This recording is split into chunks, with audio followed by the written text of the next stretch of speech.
Bonjour Sarah. Bonjour. Donc on se retrouve aujourd'hui pour la deuxième interview en tête-à-tête de la Gazette du Dojo. Du coup, tu peux commencer par te présenter en quelques mots. Alors, bonjour, moi je m'appelle Sarah, j'ai 20 ans. Je suis donc élève au dojo dans la discipline taekwondo. Je suis également prof quand il faut, parce que j'ai obtenu le diplôme. Je suis également étudiante en biologie en deuxième année et à mes heures perdues violoniste. Ok, super. Du coup, est-ce que tu pourrais nous dire ce que c'est le taekwondo? Alors le taekwondo, c'est un art martial coréen du Sud, parce que au niveau de la césure entre les deux pays, il y a des différences d'arts martiaux. C'est un art martial en fait par rapport à l'histoire du pays surtout qui s'est inspiré des arts martiaux chinois, des arts martiaux japonais et qui a été pendant très longtemps dans l'ombre beaucoup du karaté, surtout en France.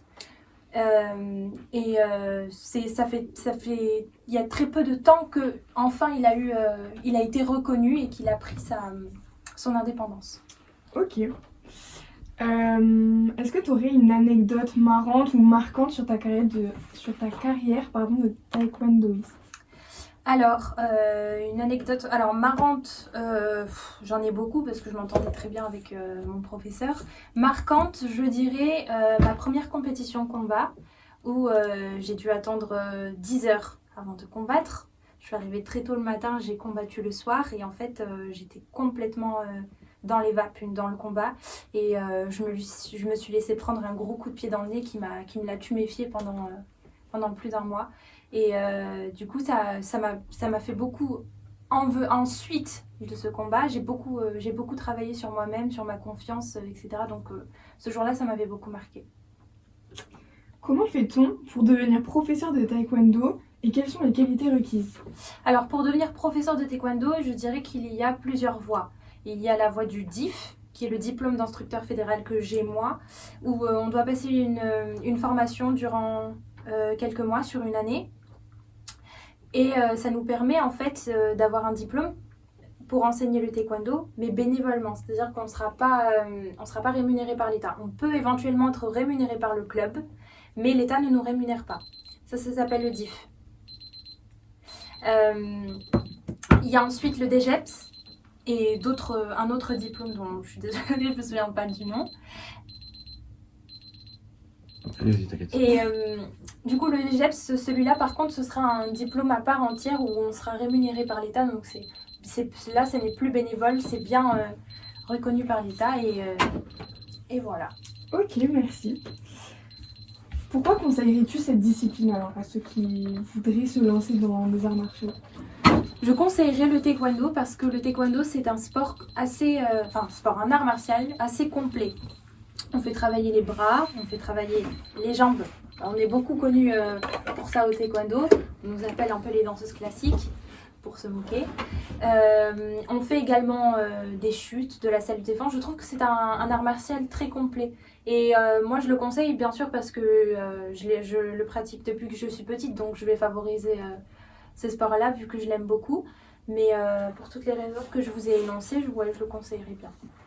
Et du coup, qu'est-ce qui t'a donné la passion du taekwondo et l'envisagerais-tu comme ton avenir professionnel ou pas du tout?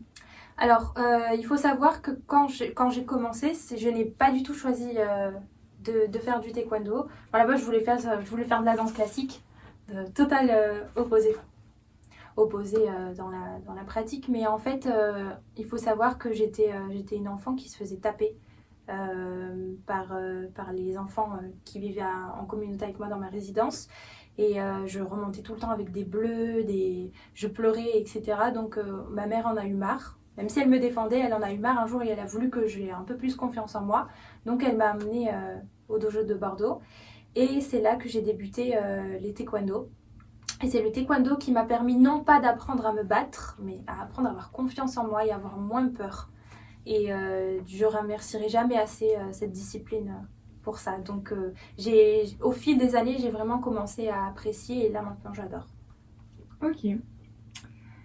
Donc ici, nous sommes dans un dojo qui rassemble beaucoup de disciplines. Oui. Et est-ce que tu penses qu'il y a des conflits d'ego entre les disciplines? Et s'il y en a, est-ce que tu penses que la tienne est la meilleure? Alors, en soi, entre les disciplines en elles-mêmes, je ne pense pas. C'est plutôt entre les gens, personnellement, peut-être, je ne sais pas, mais je pense pas qu'il y ait de réels conflits, si ce n'est juste les personnes entre elles qui ont déjà des problèmes en elles-mêmes hors de la discipline. Mais bon, il arrive qu'on se lance des petites vacheries, des petites piques, etc. Mais dans le fond, c'est pas méchant, c'est pour rigoler. On respecte tous notre sport, notre art martial ici. Sport et art martial, parce que tout ce qu'on pratique ici n'est pas forcément art martial, mais on se respecte tous, on se donne tous de l'importance. Donc je ne pense pas, honnêtement. Et après, est-ce que je dirais que ma discipline est la meilleure? Je vais vous dire forcément oui, parce que c'est ma discipline. Mais toutes les autres méritent autant d'importance. Et d'ailleurs, certaines personnes ne considèrent pas le taekwondo comme une vraie discipline. T'en penses quoi? Alors à partir du moment où on vous demande de la rigueur, du respect et de la compassion entre soi, ça veut dire qu'il faut être assez cadré, être assez carré. Donc ça demande de la discipline. Donc moi je pense que c'est une discipline. Après, je ne sais pas, je suis pas... il faut pas non plus être Einstein pour voir que c'est clairement une discipline. As-tu une philosophie dont tu ne déroges pas? Je dirais...